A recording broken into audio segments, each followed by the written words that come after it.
Assalamualaikum warahmatullahi wabarakatuh. First of all, hi, my name is Danendra Smamda and I'm from 10.1. Here's my audition for the English storytelling competition. So, my story is titled Tales of the Seabird. Let's start. Once upon a time, there was a little town called Seabird located at the Pacific Ocean. There are squid, corals, starfish, tropical fish, and more sea creatures. Each sea creature has their own personality and jobs. They all live happily ever after as neighbors. Unfortunately, not all sea creatures are allowed in the town. Sea creatures such as shark, orca, barracuda, octopus, and many others, because they are considered as predator of the ocean that will try to hunt down its prey for food. They fear the predator, thus not allowing any single predatory carnivore to enter the town. But one day, a hammerhead shark enters Seabird with no permission whatsoever. The shark name is Ham, a very kind shark, and helpful despite being a predator. Once Ham is in the town, the other fish started to fear him and swim away in horror. Suddenly, the police of the town came to the shark and blocked Ham's way on entering further in the town. The police were a bunch of hermit crab, and its chief, Officer Claw. Ham was struck by the many hermit crab that blocked his way in. Officer Claw pulled out a shell that will act as a megaphone. Officer Claw then said, "Alright, carnivore, you better turn your fin around and head to the opposite way, or else we're gonna make you do it." Ham then responded, "Please, you have to listen to my word first." Officer Claw then said, Nope. Turn around, Sharky, or we'll pinch you out of this town." Ham then said, Can I please just deliver my message first?" Other fish also screamed and demanded the shark to leave their town. There are words like, "Screw you, beast! Get out of here, monster!" and etc. Ham didn't know what to do at this point. The fishes did not enjoy his welcome because Ham is a predator. Ham tried to warn them once again, but the fish kept cutting in his words and demanded for him to leave the town immediately. Ham knows he isn't supposed to be in the town, but it is an emergency that he needs to warn every creature in the town. Ham and his friend already knew what's going on, and they needed to warn the other fishes as well. But it turns out it's difficult to warn them, as the town residents keep demanding Ham to leave the town. Then, a cuttlefish squirted its ink towards Ham's face. All the fishes laughed at him, even the hermit crab as well. Knowing that the fish will listen to him and making fun of him, Ham just decided to leave the town, and knowing it's going to be a challenge to convince the seabird folks to leave their town for their own safety. Ham went back to his friend safely. His friend, a great white shark named Grunt, an octopus named Octavius, a barracuda named Lars, and an orca whale named Fenta. Ham told his friend about the whole thing that happened to him in the town. Then Grunt said, "No, that I won't let the town feel the pain. We gotta do something, or else they'd be doomed." Fenta then said, "Who cares about them? If they don't want to listen, it's their fault for not listening." Lars then also said, "Fenta, we can't just let the innocent fish die." Octavius then said, "What are we doing? Trying believers anyway." Ham then said, "It is obvious, Oct. We're predator. Of course they feared us, and not to leave us at all. But still, we must find a way to get them out of the town." "But how?" Lars said. They continued chatting and planning a way to evacuate the fishes from Seabird before the day come or they be doomed. Finally, they figured a way to save the townsfolk, though we wonder, why would they even care to save the Seabird citizen if the citizens are their prey? Is it to eat them? They continued chatting and planning a way. Then the dark came from the night sky and moonlight shine into the ocean. All seabird citizens are sleeping at this point and taking their rest. All the fishes are in their home. The lights are off, leaving the whole town went dark, and the moonlight was the only source of light that shined the town. As all the fishes were taking their sleep, the predator sneaked into the town. Large shaking the many coral houses, and since the whole fish are asleep. Good, very good. So what now?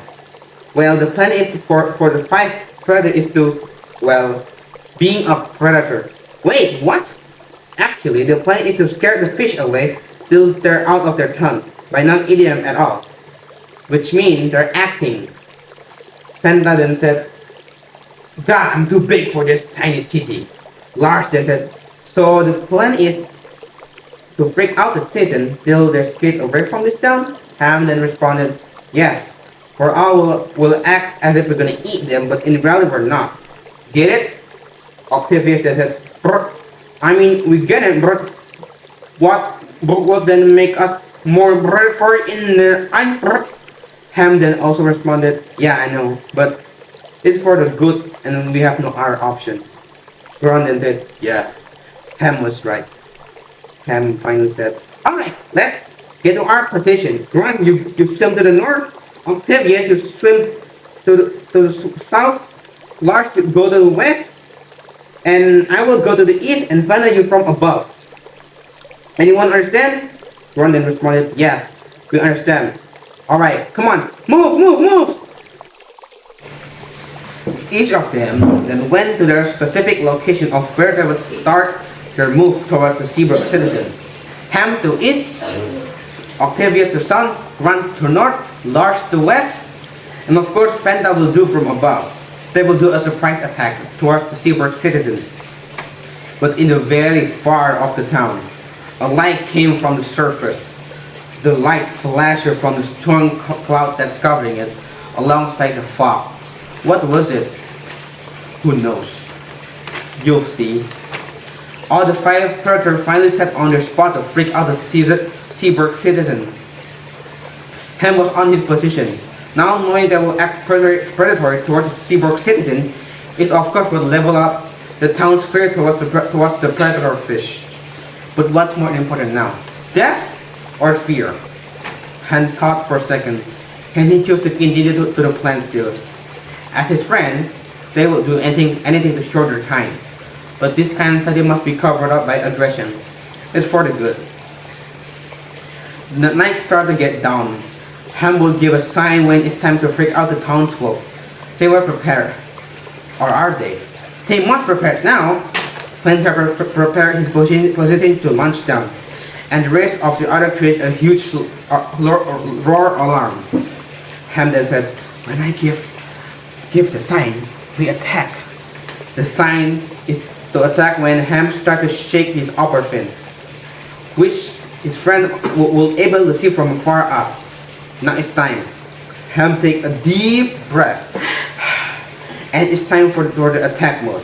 Ham then shook his upper fin. Is the sign. Finally, they create all a huge roaring sound, which of course awake the fishes. One fish took a peek outside the window and sees a great white shark by the house. The little fish screamed in fear and started to swim outside the house. Ron, acting as if he's gonna eat the fish, started to chase the little fish in order to figure out more. The rest followed being predatory. Soon all the Seabrook citizens are in shambles and was freaking out a lot from the predator that has entered their town. Chief, for some reason, just decided to run away from his house and running in panic as well. Good! So good. They needed all the fish to leave the town.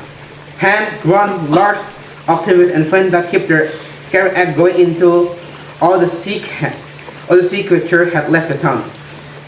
Ham and his friends continued the cutting horde of the fishbowl, pushing all the fish outside the Seabrook with their fake predatory act. But then they all started. The light, the sound, what was it? It was a honking sound of a ship. No, a trawler ship. A kind of ship that used to hunt down fish on the ocean. Wait, of course, now it all makes sense now. The reason why the five predator was thereby trying to scare the Seabrook residents away to save their life from humans. Then nets started to fall in the water, which landed on Seabrook. The net captured the main Seabrook resident alongside Ham and his friend. Ham must act fast! He ordered his friend to stop the scaring and start the helping. Then net pulled by the fisherman, which of course caught the fish inside the net. Ham and his friend were trying to cut down the net to free themselves, along with the Seabird resident. Bite! Ham said. Ham desperately trying to jump up the net, joined by Grunt, Fenta, and Lars. Octavius, in the other hand, managed not to get captured by the net and save few fish from the catch. He tried to help his friend, along with the other fishes as well. But Fenta then realized that he was big enough to push the whole net downward. Fenta then started to swim towards the net wall and keep swimming until the net let go of them. The fishermen suddenly feels like their ship was sinking down. Fenta and the rest of his friends helped him push the whole net. Octavius just watched and give a little pull as well. Seabrook residents that are inside realized that the predator were trying to help them escape from death. Of course, now it all makes sense now. So the whole townsfolk begin to also push the net wall, including Shipclaw as well. They all work together to free themselves from the net. The ship slowly starts to sink down from the ground. They all push as hard as they can, but still the net is resisting. Ham then looks up and sees an opening. This is his chance. Ham then quickly starts to swim directly towards the net opening and jump out from the water and bites off the ropes that were holding the net. The fishermen were shocked to see a hammerhead shark just leap from the water. The rope was cut. Then the net stopped resisting and sank down, which then let the whole net free to catch from the human. They all quickly swim away from the net, including Grant and the rest of his friends. Octavian came up to his friend and hugged them. They were all safe. The Seabrook resident ones also chanting in happiness and start to thank the predator for saving their life. Whoa, they did not expect a respect after they spooked the whole town. Ron then tells the friend why they scared the whole town to the ship. It all makes sense now. But wait, where's Ham? Ham was nowhere to be seen, neither from the surface or below in the water. Where did he go? They wondered. Wait, what if... Oh no. Ron and his friend then realized what could happen to Ham. Ham jumped from the water and bite the net rope. What if he landed on the ship and the fisherman took him away? That's bad. What if he's dead? They all mourned the loss of Ham, including the Seabrook townsfolk. The Seabrook residents also feel guilty, including Shifka and the little cuttlefish, and of course the rest of the townsfolk. They apologized to Ham's friends from the rope at. They finally realized that not all predators were bad. After that day, the town will welcome Grunt, Fanta, and Lars to feed each other at any time they want. They're also allowed to bring some new friends as well. The rest of the town now allow other carnivores to enter the town, if they behave.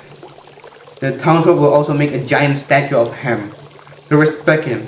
A stone was written beside Ham's statue, written, "Our Savior, not predator or bad." So guys, the message of the story is, well, never judge book by its cover. Never. You know them first before judge. And that's it. That's my story for the audition. Assalamualaikum warahmatullahi wabarakatuh.